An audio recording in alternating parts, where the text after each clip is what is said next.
તમને 3000 કરતાં વધારે કલાકનો એક્સપિરિયન્સ છે અને તમે કદાચ છેલ્લા થોડા દિવસમાં પણ ફ્લાય કરીને આવ્યા જ હશો. સો જ્યારે અમદાવાદ પ્લેન ક્રેશની ઘટનાના તમે પહેલી વખત જોયા હશે ત્યારે તમારું પહેલું રિએક્શન શું હતું? એઝ અ પાયલટ કે એઝ અ હ્યુમન તમને શું લાગ્યું હતું? ઓકે, તો એમાં એકચ્યુઅલી હું જ્યારે ડ્રાઈવ કરતો હતો ત્યારે મને ફર્સ્ટ કોલ આવ્યો હતો. હમ તો કે પહેલા શ્યોર નહોતું અને જ્યારે મને ન્યૂઝ મળ્યા કે એક પ્લેન ક્રેશ થયું છે, હમ તો મેં મારી ધારણા મુજબ એવું પહેલા ઇન્સ્ટિંક્ટમાં એવું વિચાર્યું કે ખૂબ નાનું પ્લેન હશે. હમ પણ પછી જ્યારે ખબર પડી કે એર ઇન્ડિયાનું 787 ક્રેશ થયું છે, જે આપણને એ સમયે તો હું સ્તબ્ધ હતો, એ નિશબ્દ હતો કે બહુ મોટી, કારણ કે એ સમયે આપણે જાણતા જ હોય, જાણે અજાણે આપણું મન માનતું ના હોય પણ એ વાતને સ્વીકારવી હોય કે એ બહુ મોટી કેઝ્યુઅલિટીઝ હોવાની હમ શક્યતા વધારી રહી છે. હમ તો હું એ ટાઈમે તો એકદમ નિશબ્દ અને સ્તબ્ધ હતો.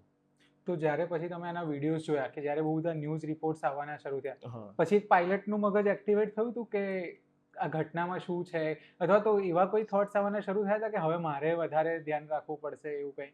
એટલે કે જ્યારે આપણે આપણી ફિલ્ડનું આવું કંઈક જોઈએ એટલે ઓન ધ સ્પોટ આપણે આપણા બેક ઓફ ધ માઇન્ડ તો આપણું પેલું માઇન્ડ એક્ટિવેટ થઈ જ જાય હમ કે આ હશે, આ હશે, આ હશે. હમ પણ પાછું એને આપણે રોકવાનું પણ હોય કે આપણે એટલા બધા જલ્દી કોઈ હમ ડિસિઝન ઉપર ના હમ પહોંચી જઈએ. તો એની મેં ઘણા બહુ ટ્રાય કર્યા. પછી તો પણ આપણે ટેકનિકલ લેંગ્વેજમાં બીજા બધા ફ્રેન્ડ્સ હોય, આપણી કોમ્યુનિટીમાં, પાયલટ કોમ્યુનિટીમાં બીજા હોય, તો એવું ડિસ્કશન તો થતું હોય કે આ પોસિબલ સિનારીઓ બની હમ શકે છે, આ પોસિબલ સિનારીઓ બની શકે છે. અને આપણે અલ્ટિમેટલી તો બધાનો ગોલ એ જ હોય કે આ ઇન્વેસ્ટિગેશનનો ગોલ એ જ છે. હા, એ વાત અલગ છે કે આપણે જે પણ લોકોએ આના અંદર જાન ગુમાવી હોય એની ભરપાઈ તો ના જ કરી શકીએ, ચાહે પૈસાથી કે બીજી પણ રીતે. હમ પણ બીજી રીતે આપણે બધાનો ગોલ એ હોય કે સેફટી આપણે એન્હાન્સ કરીએ. આવનારા ભવિષ્યમાં આવી ઘટનાઓ ના થાય એના હમ માટે આપણે બધા શું કરી શકીએ. તો એના લેવલ પર આપણે ઘટનાના નજીક જઈને આપણે જાણવું બહુ જરૂરી હોય અને સેફટી કઈ રીતે એન્હાન્સ થાય એના તમામ પ્રયત્નો કરતા હોય બધા. હમ તો એનું ડિસ્કશન પણ થતું હોય છે. મતલબ તમારી કમ્યુનિટીમાં કંઈ ડિસ્કસ થયું હશે તો એમાં કંઈક કોઈ એવું કંઈ ખબર પડી છે કે આ શું હોઈ શકે, મતલબ કેવી રીતે થયું હોઈ શકે? એટલે ભાવિનભાઈ, આ ઘટનાની વિશે અત્યારે કોઈ ચોક્કસ નતીજા પર આવી જવું કે એના વિશે કંઈ કહી દેવું એ ખૂબ જ વહેલું કહેવાશે. હમ કારણ કે હજુ તો આપણે જાણીએ જ છીએ, તમે પણ જાણો જ છો કે બ્લેક બોક્સ હજુ આપણા એકચ્યુઅલી બ્લેક બોક્સ એ ઓરેન્જ બોક્સ હોય છે. હમ તો ઓરેન્જ બોક્સ હમણાં જ આપણા હાથે લાગ્યું છે. એની ટેપની ક્વોલિટી જોવામાં આવે, પછી એ સિનારીઓને રન કરવામાં આવે અને એના પછી એ કેટલો એક્યુરેટ છે, એનાથી શું શું પ્રૂવ થાય છે એની આપણે રાહ જોવી જોઈએ.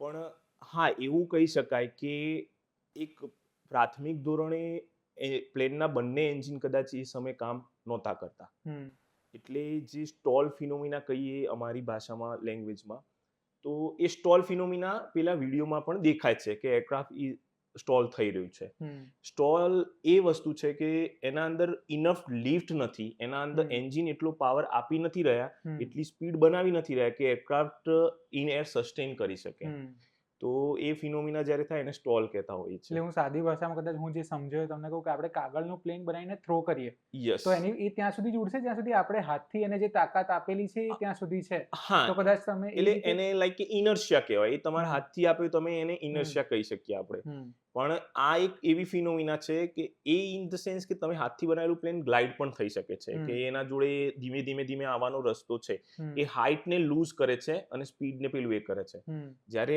અહીંયા એના જોડે સફિશિયન્ટ સ્પીડ નથી એટલે એકદમ સ્ટોલ થવાના પેલા એના ઉપર છે કે હમ ઝીરો લિફ્ટ કહી શકાય. હમ